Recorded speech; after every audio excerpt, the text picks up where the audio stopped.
Bagamat bundok, binabaha ang ilang bahagi ng Baguio City. Kaya plano ng pamahalang lungsod na magtayo ng flood warning system sa mga lugar na madalas binabaha.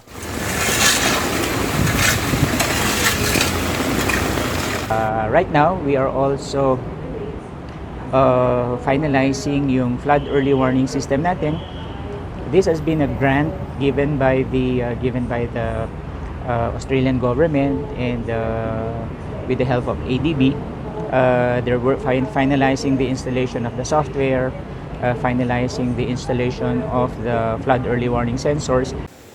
Papalo sa $60,000 o 3.1 million pesos ang halaga ng nasabing grant mula sa sister city ng lungsod na Perth, Australia.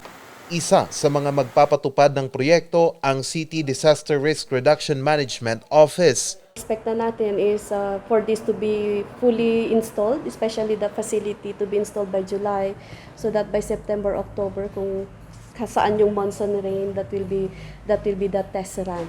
Para mapabilis ang paghatid ng impormasyon at babala ng pamahalaan sa mga residente, isasama ito sa City Command Center ng lungsod para sa real-time monitoring. Command center hasn't been fully turned over to us yet. It is still under what we call additional system integration by our suppliers. Ang target natin dyan is July 30, they'll be able to deliver the last equipment kasi nagkaroon tayo ng supply chain issues. Balak itayo ang mga flood warning system sa 5 pangunahing daanan ng tubig sa lungsod. Napili ang Danish company na Ramboll bilang supplier ng mga flood warning system. Balak din ng pamahalang lungsod na magtayo ng malalaking proyektong pangontra sa pagbaha lalo na sa Central Business District.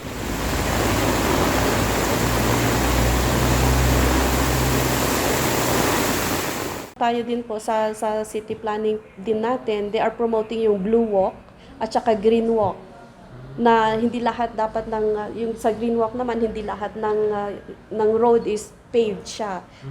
Meron tayong drainage but that may not be enough kasi alam naman na natin na recently may increase in rainfall volume is very drastic, 'di ba? And sometimes hindi siya nako-contain lahat sa drainage system natin. So that may help also. Pag-uusapan pa ng pamahalang lungsod ang mga nasabing proyekto upang mapaghandaan ang tag-ulan.